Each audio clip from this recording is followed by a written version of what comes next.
Hello, everyone. Welcome to the weekly show of What is School For?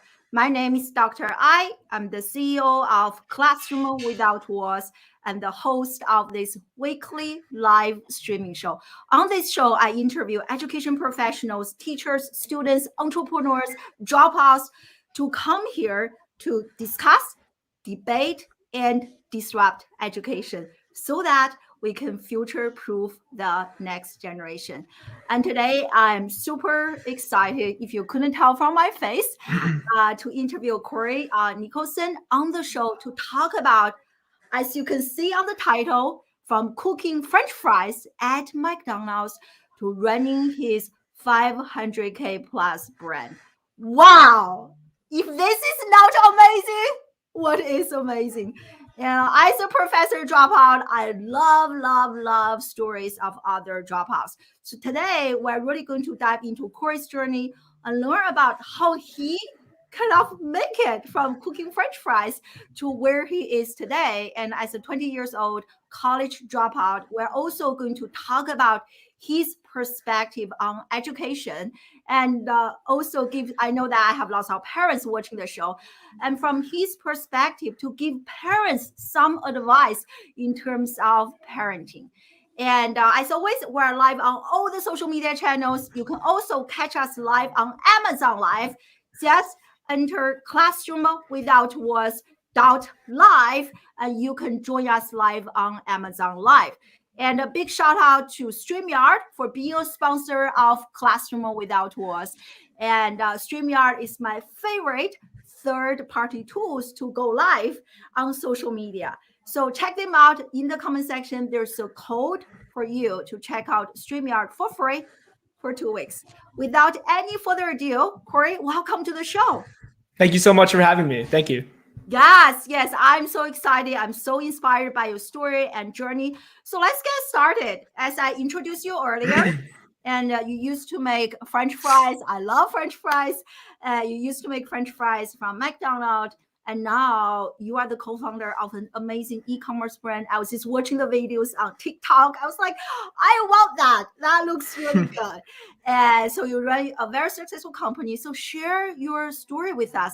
How did you get to where you are today? For sure. I'll try giving maybe the 3 to 5 minute version of this story.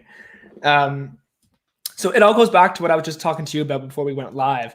It was back in 2018, around the middle of 2018. It was the first time I ever got a laptop from my family. And it was the first time I ever saw these YouTube ads talking about Shopify and dropshipping.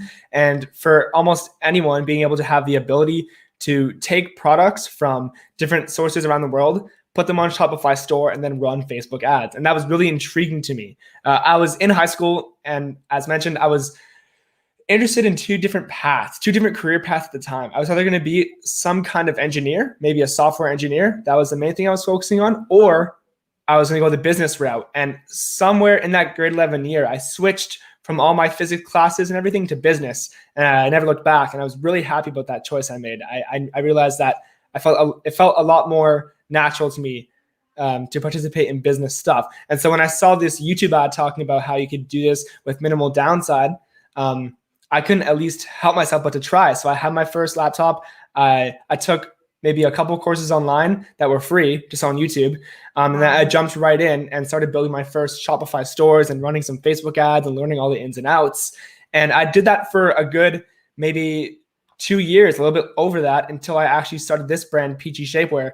And in that 2-year period, it's just where I built the foundation to what I have today. So, right, like from all those, of course, some products that I tested and ran would make a little bit of money, some would lose money. And at the end of the day, I'd probably even out. I was never really killing it.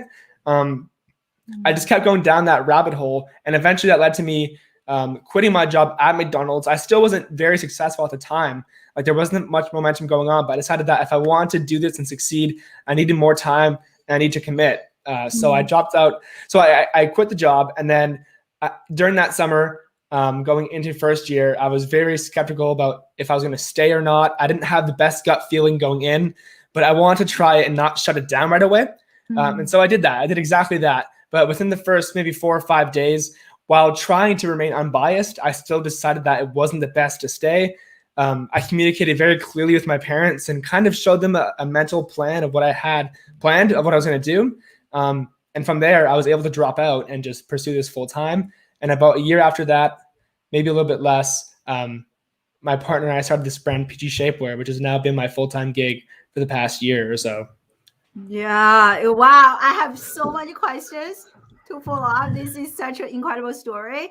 And by the way, everyone, you guys should, especially ladies, or if you have friends who are females, you should definitely check them out. Go to their TikTok channel. I was spending hours actually watching all the influencers trying out shapewear. It was like really fascinating. So the first question I have for you is that if you can reflect on your journey and on this like really amazing, massive success, even though it took you some time. So what are some of the key factors that you can share with us that actually contributed to your success? For sure. So I think number one that I would probably start with is that a lot of people talk about, choosing a passion and like working towards your passion, and and they say like the work you do shouldn't feel like work. And I believe that's partially true and partially not true. So I think like the biggest, I guess, learning I had was that you're not going to love everything you do no matter what. Like there's going to be hard things that are part of the process no matter what. So just understanding that it's all up here and it's all very mental was the biggest learning for me. Before even choosing like a niche or a product or whatever, like I had to realize that it wasn't going to be easy, and that no matter what I chose, no matter what items I was selling or what I'm doing as an entrepreneur, like there are going to be fires and terrible like moments in your company, and you can't avoid that. So it was just tuning my mental state to be ready for that and almost embrace it, like embrace times of adversity, so that I didn't have to be negative towards myself during those times. Yeah, that is such a good point, because we all heard from all the motivational speakers, the books we read, right? Follow your passion. And sometimes, even when I started my business, I felt like this has to be this life-changing, amazing, big idea. So you are saying that it doesn't have to be that big, right, to get started. Exactly. Yeah. It doesn't have to be that big, and just realize that no matter what, like if you are succeeding, there is going to be problems, and just to be ready for those problems. Like a lot of people, like when you're younger, you get those like fifth place trophies and all these crazy things, and so you don't expect failure to confront you. But then you enter this real life world of business where like failure is the foundation of success almost. You have to be ready for it. That's amazing. That's amazing. And we already have a question. And so please ask whatever question you have, and we're going to answer your questions throughout the show. So I believe it's Dennis. Thank you for joining us live. And so he is also a young person like you. And he said that he has officially made a lot of money in cryptocurrency and is going to be able to retire. Wow. And going into college. So what is your recommendation for Dennis? Should he stay in college or drop out and continue with his cryptocurrency investing and start a business? It's tough without, having a lot of context and being able to sit down with this person. But from the sounds of that, I mean,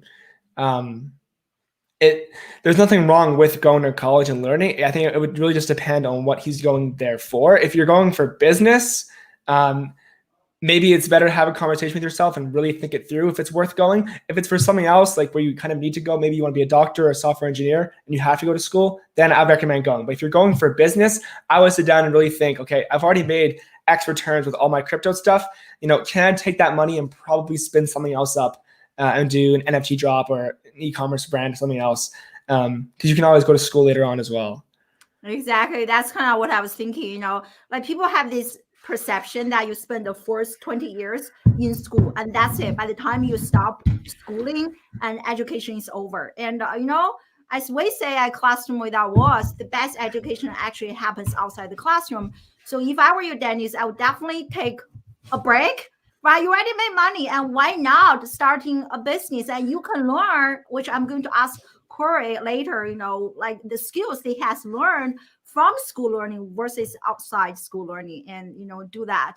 So like going back to what we discussed earlier, Corey, you were talking about, you don't have to start with a big life changing idea. So that is the first key. And anything else that contributed to your massive success at such a young age? I still think that like the mental aspect was probably the most important. And then after that, I guess specifically for me, in this e-commerce thing, it was just figuring out how to have a proper backend and proper team. Mm-hmm. I think you and I met through that tweet that I put out. It was so good. And there's one that I want to pull from it just really quickly, because these were kind of like the 4 key learnings I got from this whole experience, and I had it right at the end of this thread. And so those 4 learnings. You can share your screen. Sorry to interrupt you. You can share your screen if you want, Corey, or I can share for you. By the way, that is his Twitter handle on the screen. Everyone check it out. Give him some love. That pinned tweet is so good. Yeah. Yeah, it's from the pinned tweet at the bottom almost. And I'll just read it out loud. Just quickly says recap. Like, number 1, perfection will kill you. And so that kind of goes back to what I was saying as well. It's never going to be perfect. There's always going to be these problems where you just never saw it coming, but it does happen. Like, this happens all the time. It's still happening every day at my company. There are things that go wrong. So perfection will kill you. Just launch. Number 2, do things that scale really fast. That was something that we learned. You hear some people say, like, do things that don't scale at the beginning just to get the idea validated and then do things that scale. I don't really agree with that. I think that you should always, right away from the beginning, do things that scale and do them fast. And then number 3, a huge one that I'm still trying to figure out myself is build and trust your team, because they'll know if your team will know if you don't trust them. And then that just, really compromises everything, and it's not a good scenario to be in. So really build and trust that team and be an expert at delegating. That's what every CEO eventually becomes, is just an expert at delegating. And then number 4, like I was saying, your mental state determines your inputs, which determines the quality of your outputs, which then determines, the success of what you're doing. Yeah, I love it. So like, I agree. So like you mentioned earlier, right? Like you took some online classes.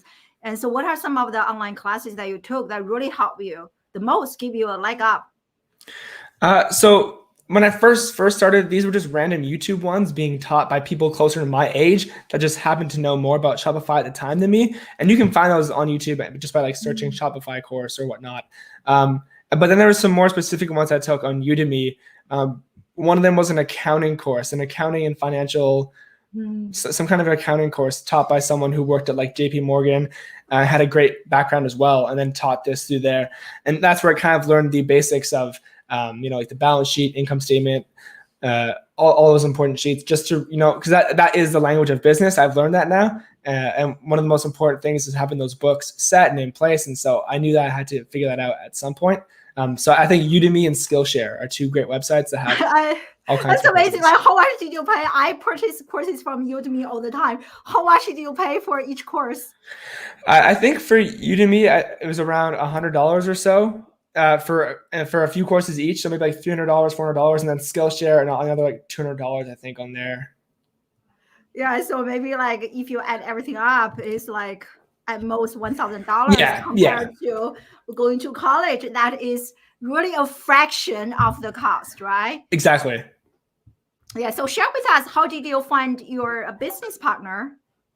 Yeah, for sure. That's actually an interesting story. So like I said, when I was first going into this grade 12 semester year at high school, my business partner was also going to my same high school. He was a year older than me. So as I was heading into grade 12, he was heading into his first year of university. He's still in university.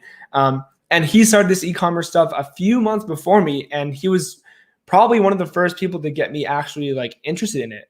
I saw his laptop. I saw what he was working on. I saw what he was posting about and sharing some tips. And so instantly that we had a connection there because we were both very business minded. When I first opened my first ever store, he helped me a little bit. Then we went our own ways for a while. And then we started a YouTube channel called Ecom Street, where for a while we talked about, and we still do sometimes, about e-commerce, influencer marketing, drop shipping, and how to get started. We have quite a large, channel in there. in terms of video variety. And then we thought, since we were having a channel together and talking so much about e-commerce, we should probably walk the talk and just start a brand together and see what happens. And so that's exactly what we did. We just, one night he was just scrolling through Alibaba. He saw these certain products that caught his mom's attention, his girlfriend's attention, a few other people that we know, all these females, they kind of all had a small, they're just like, aha, this kind of makes sense. And so that was our first indicator of like going to market with this brand. Wow, that is really, really amazing. So do you have, I think someone is asking a similar question.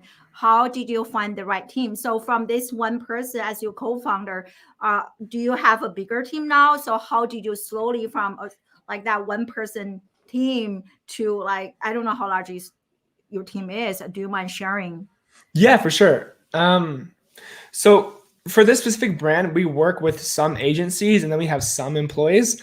I think it kind of just like, I think there's always this trade-off when working with employees versus agencies. So with agencies, you might pay a bit more, but there's less babysitting and you don't have to, really like grow the employee up or anything like that. Like they're kind of, you just pay them, leave them alone, they do their thing. And then with employees, I mean, they're all yours, like they're in-house. And so like they belong to only your company. There's no other clients you have to worry about.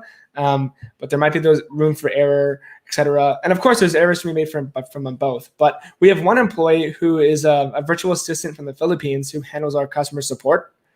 And then we have another virtual assistant who is handling a bunch of data entry related tasks, also from the Philippines. So like doing our P&L in Excel and inventory tracking, a bunch of stuff there that we've just like documented and made clear how to do. And then from there, we have an agency that we work with for influencer marketing, email marketing, and Google ads. And all of these people are also female, just so they can really help project our brand image. And how we found them was not by going onto Google and searching best influencer agency or best Google agency, because more often than not, those people at the top of the results are not always the best. They just have the best SEO. So you can get yourself in trouble there. So we found them just through referrals. And I think that's still one of the most like hidden gems, is just by being in these communities, where whatever space you're in, crypto, e-commerce, whatever it may be, like being in these communities on Facebook groups, Discord, awesome podcasts like these, and just asking questions and getting actual insight from real people doing this is so much better than just a Google search. And you'll get better referrals that way.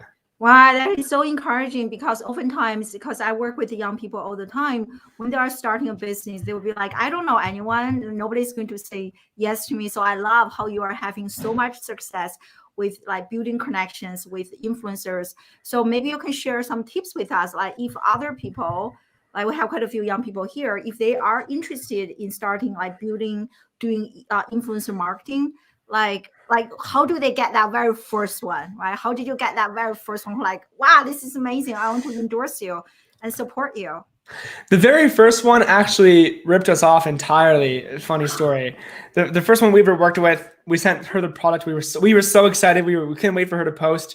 The package delivered, and we kept emailing her, and we never got anything back. So the first one was god awful. But from there, we put more filters on who we chose, I guess, to bring on. And I would say finding the first 1 to 5 is simple as going onto TikTok or Instagram. Your choice, really. There's plus sides to both. Searching a few hashtags that might be relevant in your niche, like fashion or shapewear or shoes, whatever you're selling, and seeing what creators are posting what. And you'll be able to tell just by their following size, how much comments they're getting and how engaged your audience is on if you should work with them or not. Sometimes you'll see creators that are just constantly posting ads of other products. You might want to stay a little bit more away from those in the beginning and stick with ones that have a real engaged following. And that's something that we learned early on as well. Like we weren't always just aware of that.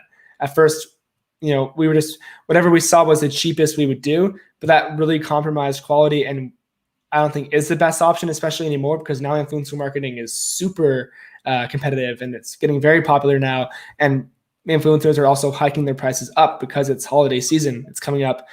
So I would say instead of just focusing on paying them, getting the results, and then leaving, it's more about building a community of influencers, putting trust into them, gifting them products. So we're working on gifting our influencers with like peach scented candles and their own shirt or like a handwritten card. All these small things add up, and you stand out from the rest of the brands who are just shipping product and then leaving them with nothing else, right? You want to stand out and make them feel like they're actually included and part of the success and part of the team.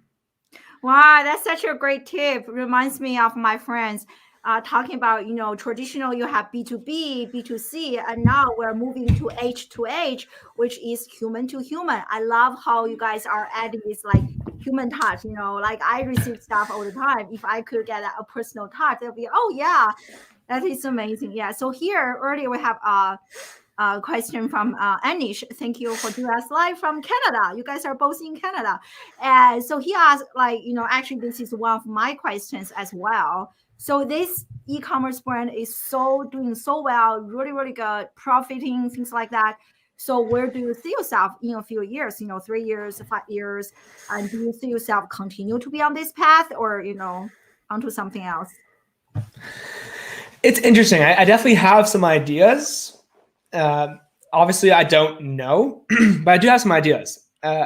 I've talked about this a little bit. I was on a few other podcasts I talked about this on, but the way I visualized it was right now I'm in this arcade. It's called the Shopify Arcade, and there's a ton of games in this arcade that you can play. And I've played a few other games before, and they weren't as fun. I wasn't really winning. And now I've been playing this one game for a year, and I have tons of coins and tickets, and it gets to a point where eventually I want to take those tickets and then go play another game, probably in the Shopify Arcade, which just really means that eventually I might want to exit this brand and sell this company to somebody else.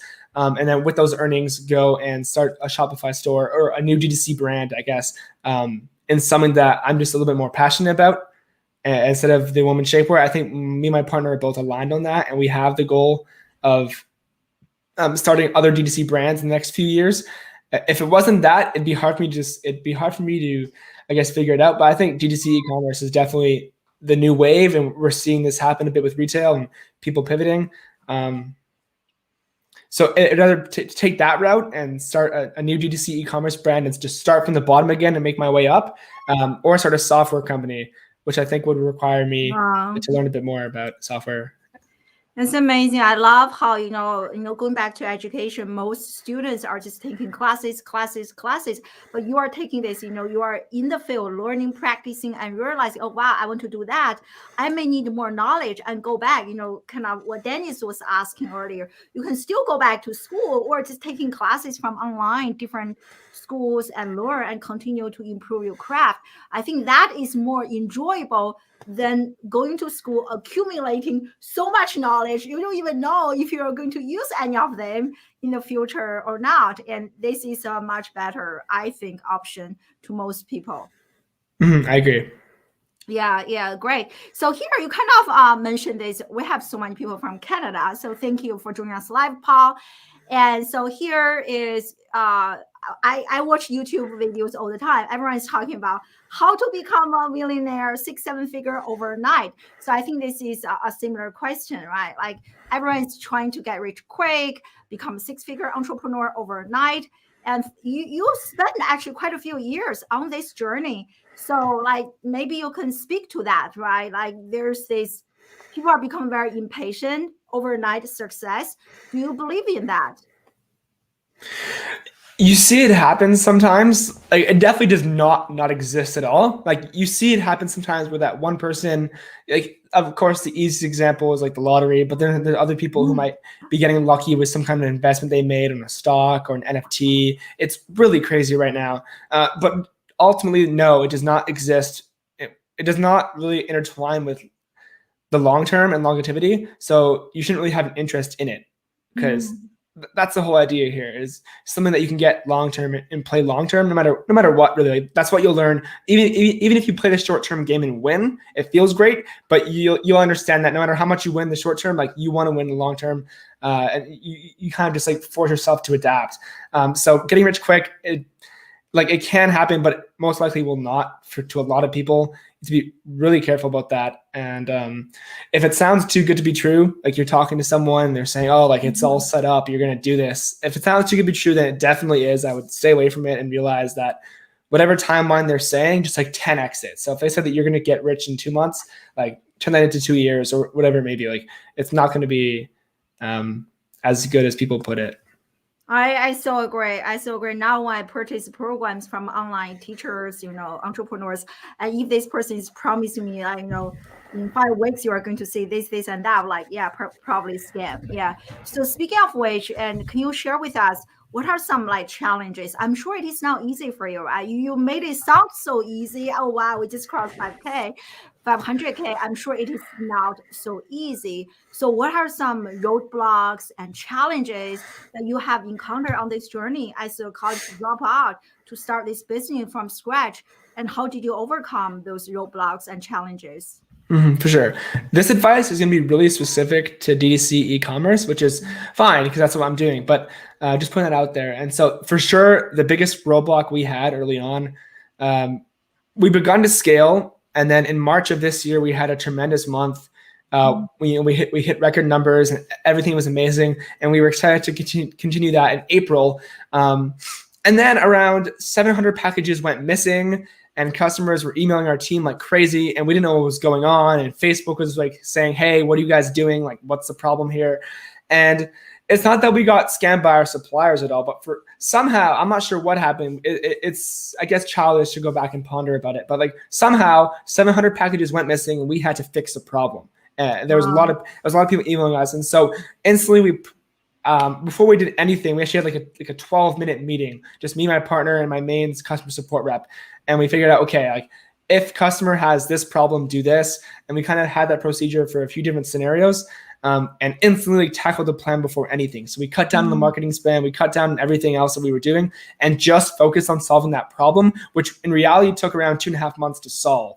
And so for pretty much almost for a good quarter, our sales were down, everything was down. We were just trying to figure out what happened here, how are we going to recover from the refunds, which was like around $40,000, and then how are we going to prevent this in the future. And so we made it out with the refunds. We were able to survive that, and then we got our products into a 3PL, like a third-party logistics company in Florida. And the biggest learning, learning I had from that was that in any business, like e-commerce, software, whatever it may be, like your backend is the most important. And so for e-commerce, that means having a proper logistics and fulfillment, I guess, solution in place. Rather, that means working with like a 3PL partner like us, or bringing that in-house and having your own warehouse, and getting the FedEx rates yourself. Whatever it may be, like having that in place before anything is important, because you can't scale without that. And we learned it the hard way. Like it really ultimately screwed us up because we were shipping from China before.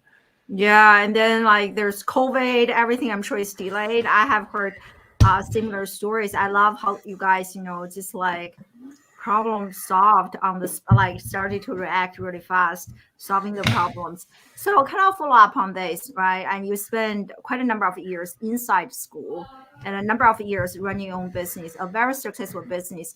So what do you think are some of the hard skills and soft skills that you have developed along the way that really help you get to where you are today?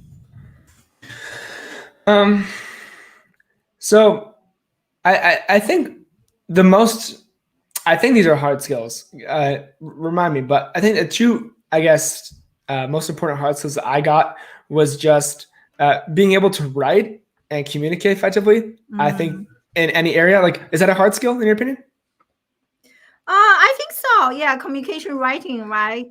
Yeah. Yeah, communication. I think communication is by far one of the most important things. And if we bring that down just an extra level, it would go towards writing and just being able to actually be a prolific writer and be able to communicate, what you want done in a certain way, while also motivating people to be excited about that task or be excited about whatever you're communicating, whether if it means to your team or if you're writing ad copy for your advertisements, or you're writing some kind of script for an influencer to say, whatever it may be. I think being able to communicate both, I guess, vocally, but also written was one of the ones that I became more skilled with.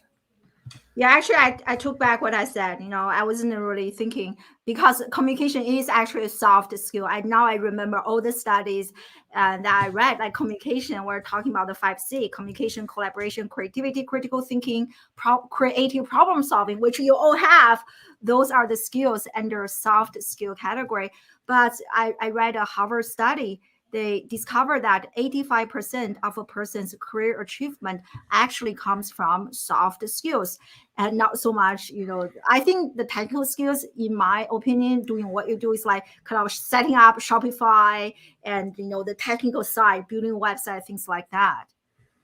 Yeah. Yeah. Yeah. So I talked about soft skills, but for hard skills, yeah, more specific stuff, I would say, learning how to project inventory was probably one of the ones that I had no idea about how to do before. And now I'm kind of figuring out, I think, projecting inventory. And then, yeah, just being able to actually just write that specific ad copy for Facebook ads or a TikTok post, whatever it may be. Those are the two. Yeah, I love it. And here I see this coming from Paul. He's a writing coach. So yeah, I love hearing this. And I want to ask you, Corey, did you discover any difference between school academic writing versus, TikTok posts, TikTok social media copies for Facebook ads? Do you see any differences, or you apply the same type of academic writing to social media content creation?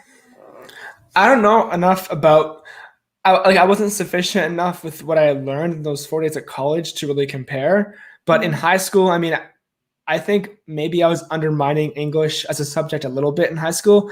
Most people look at it and say, oh, like, why am I learning Romeo and Juliet? That point is fair. But the other points about learning, different types of writing and what you can use to actually make your writing sound and, just be easier to read is actually a thing. So, I mean, of course, not everything correlates and follows through, but I think it is important for everyone to be able to learn how to read and write at a high level.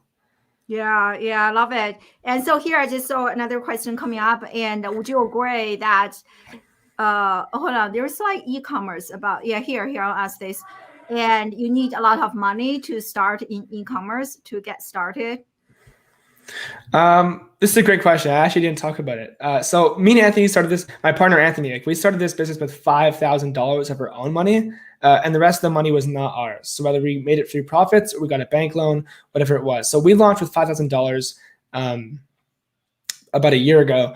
And with that money, we were just able to, slowly get inventories, slowly work with influencers, and then run Facebook ads. Usually with Facebook ads, you'll get paid back on the ads you run. So as long as you're getting like a 1x return on your spend, or maybe like a 1.3x return on your spend, that covers the ads there. So you don't have to worry about that. And then it's just worrying about inventory and I guess staffing, which really takes up most of the cash flow in e-commerce.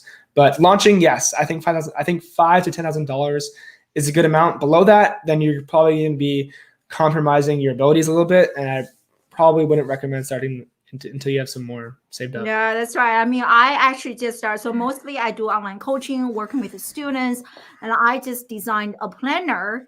And for my own students at Classroom Without Walls, I will also be selling the planner separately. And I already invested $15,000. Like totally, you need some like.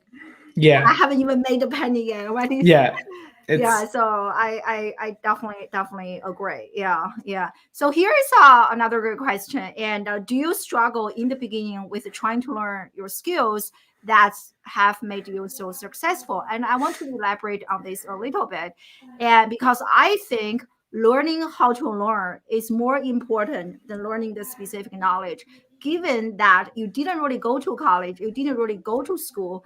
And do you find it is hard for you to learn without, a teacher? Hey, Corey, like, did you do the homework? Did you do this exam test? So was it challenging for you to learn on your own? And if it is not, what are your tricks to master this self-independent learning? This is a really huge topic. One time, so for another little bit of context there, this is one video of Mark Cuban talking about just like his opinion on school. And he says for like maybe 95% of people, they should go to school. The other 5% of people that don't go to school have to have that self-drive and ambition to, go out there and learn the stuff themselves, because then you're already ahead of the pack. So I would say for me personally, it wasn't very hard for me to be consistent with my learning and trying to, I guess, get an edge, because I ultimately like what I was doing. And that goes back to passion. Like, you do still have to like what you're doing, but it's never going to be like perfectly pretty. But I did have a passion about it. I still do every day. It gets me very excited. And so I was comfortable sitting for 10 hours on my computer and just learning. It was very unhealthy. And I haven't really gone to a party or anything in 3 years. And it was a lot of sacrifices I made, but I had a fun time doing it. And so it was fun. I didn't care about whatever else I was missing out on because I was having fun. But if you're doing something that you're not having fun with and trying to learn it, your brain just eventually won't let you. Like it just won't let you. So it wasn't that hard for me. There wasn't much struggles from learning. It was just about like of course, a success, which is non-negotiable. I love it. I mean, what you just said reminds me of Daniel Pink. He talks about learning, drive in his book, Drive, like purpose, mastery, autonomy. And to me, that purpose to you, it is there. Like I can so relate, right? Like I frequently stay up until 1 a.m. because I was working on my business. I got so excited. I was like, I can't sleep. This is so fun. And you want to build it, you want to grow it. So I really, really love it. And so here's kind of a philosophical question almost. So as a business owner, your goal, of course, is to cash flow, make money. But what do you do with the money that you made? Yeah, this is also very huge. For me, again, personally, I think, and this might be a little bit cliche, but I ultimately just do think that it is for the freedom. I realized when I first started all this, I thought it was me versus everybody, and that, I was versus everyone, that no one wanted to help me. But then I've got into better groups of higher quality people, and I realized that everyone can win, everyone can help each other, and there's enough money, more than enough money for everyone to go around. And so I realized that for me, like at this point in my life, I realized that I do not need $1 billion in the bank to be happy or anything that of that manner at all. You really just need to figure out how much money you want to spend per week, month, a year, etc. And then, put a multiple on that to say, okay, I need to make this much money to be really financially free and have room and have comfort. And for most people, that's nowhere close to these big numbers that you probably think you need, right? So for me, the goal is just be financially free and not have to, report to a boss, not have to work when I want to. This is kind of the way it's going now. We're seeing this play out. And then on the free time, I just spend my time doing a lot of exercising and just working more. It's just kind of addictive. I love it. I follow you on Instagram. I love the workout you're doing. So I love it. More very balanced life. And so I want to talk more. We have about only a few minutes left. And I want to talk a bit more about education because that is something I'm really passionate about. And I always hear from parents, oh my God, the school is not working out. My kids are going to drop out. What to do? So we have quite a few parents here watching us live. First of all, I want to ask you, what did your parents say when you were like, hey, mom and dad, neighbors, grandparents, whatever, uncles, I'm leaving college. This is not for me. So what was their initial reaction? Did you get lots of backlash? Like, no, what are you thinking? So can you share that with us if you don't mind? I know it's a little bit personal. Yeah, it was definitely one of the scarier things I attempted to do, but I realized looking back, over that summer going into the first year of university, I was slowly, unintentionally priming, I guess, their brains of that there might be a small chance of me leaving. So I always be a little bit negative whenever they bring up school, and so they knew that I wasn't ready just to jump into class, but they also didn't think that I was ready just to leave in 4 days. And so first few days went by, I was very quiet about it. I was kind of just not really saying anything good about it. And then I just realized, okay, there's only one way to do this. I have to just face it directly and do it. And so I kind of just came home from that fourth day of class, I believe. I waited for my dad to get home from work. I sat them down at the table. I just talked to them saying, hey, this is how I'm feeling right now. This is what I have planned. This is what I think I'm going to do. I'm very young. There is time for me to go back if I need to, but I don't really believe a lot in the business school. I think some stuff is very important. Some stuff is not, if you can learn it yourself, the way I did. And ultimately, I'm forever grateful for them for just putting trust into me and letting me do it. There's other parents, other people that might be immigrants, other people that might be whatever, where it just almost seems impossible to get out of school. And so for me to do that, it's definitely more my parents' side, just putting the trust into me and just letting me kind of, I guess, be free and do what I wanted to do when I was younger. Oh, it's amazing. And I'm also curious, you said you only spent 4 days in college. Was there a specific incident, that, oh my, enough is enough, that really triggered you, no more, or just kind of, you just decision? I think the first day was actually not bad at all. The first day was not bad at all. Like I think I had like one class and that was it. And just like a human resources class or something very basic. So it wasn't that bad. And the second day of classes was god awful. There's a lot of people in my class that just really didn't seem like my type of people.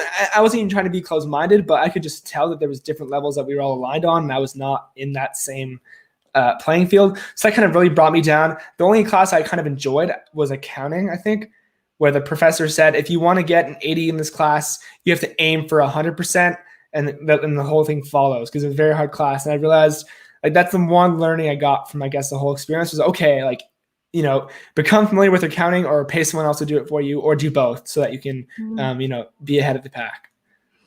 I love it. I love it. Thank you for sharing. And to kind of wrap up today's interview, and I know you have a meeting, so we're ending the show a bit earlier. And if you're so young, like, you know, so young. And so if you could go back to younger ages or days, and if you could, you know, maybe the first day in high school, if you could redesign your life, or if you could talk to your younger self, what would you say to this younger person, or what would you do differently? For sure. I thought about this one last night. It's the only one I actually thought about. I think there's two things that I would do. Number one would just be to really, really, really pay attention to who you surround yourself with. In high school, your friend group is like everything. Everyone has a friend group most of the time. Like almost everyone has that one friend or friend group that they're always with. Those people are, you know, really going to dictate how you behave, what things you do more often than not, etc. And so when I was in high school for most of the time, until that grade 12 year where I became more of an entrepreneur, those first 3 years, I was just around people that, you know, enjoyed partying, I guess playing sports, like partying, you know, alcohol, all that stuff. And it did affect me. And, you know, I would do things that I didn't really want to do so much just to fit in because everyone else was doing it. And, you know, you see this play out everywhere. Social proof is just one of the biggest motivating factors behind, I guess, people's psychology. So don't hang around with people that you know you aren't comfortable, I guess, with like doing what they're doing. It's hard to swallow that pill, but it's very important. So if I went back, I would have hung around with more people that no one else really hang around with, like the quiet software engineer or the quiet math kid. Like I would have hung out with them, not even kidding. I wish I did. Like if I can go back, I would hang out with those people, because now those people are the ones doing great things, way better than me and everything. Like those quiet people that are just smart, or that you want to be around those people. And then number two would just be to try. Like just try all kinds of things and try them very hard. Looking back, when I was playing sports in high school, I knew that I wasn't giving it my best. I was kind of just like always falling in the middle of the pack in terms of results, goals, whatever it may be. But I knew that if I could, you know, apply myself and just like actually put in like 110% with every single day, like the results would be phenomenal. So I knew that I was capable of that, but I wasn't doing it. So I would just say try, like, you know, whatever you're doing, even if it sucks, like an art project, whatever it is, like just really try. It's kind of cliche, but I would just say try. I love it. I love it. Great pieces of advice. You know, and first I remind, you know, we are the average of the 5 people that we spend the most time with. So, you know, when you are that age, you have to be very intentional, not just like partying, things like that. I think we're all guilty of doing that. And I think the last point you said, that try new things, right? I think there's one thing, so many things I'm against school. One is this fear of failure, fear of rejection, right? Like we don't want to try new things because the root of the reason is that we're afraid to fail. We're afraid to get that red mark. We're afraid to be yelled at, whatever. But I love it. I think, you know, what I share with my own kids is that magic happens outside our comfort zone. So really try new things. Yeah. Like, thank you so much. Really incredible interview. And thank you for spending almost an hour with us. And so share with us, you know, I shared your social media earlier. Where do you want people to stay in touch with you, learn more about you, about your brand, and all the good stuff? Yeah. So somewhere in this podcast or whatever, I'm sure you can link the website to our brand. It's just mypeachyshapewear.com. And then the best place to find me for sure is on Twitter at Corey N CEO. I think that was also put up somewhere in this chat. Those are the two main places. If you have questions, specific ones that you can't really find on Google, I'd love for you to reach out and ask them. I always do my best to answer the DMs. So for sure. Yeah, I tweeted you. You responded to me. I was like, wow, thank you so much. Yeah. And everyone definitely check them out. Follow Corey on Twitter and check out their website and go to their TikTok. And I just cannot stop watching. And next Friday, same time, same location, I'm actually having a college professor like myself and to on the show, to come to the show to talk about what are the things that she doesn't like about education, and we are going to talk about specifically unschooling. If you are interested in unschooling your children, so that is the interview to check it out. So come join us next Friday, same time, same location. And thank you so much again, everyone. And make sure to follow Corey and check him out and their company on all the social media channels. Enjoy the rest of your day and See you hope guys. to see you next week. Bye.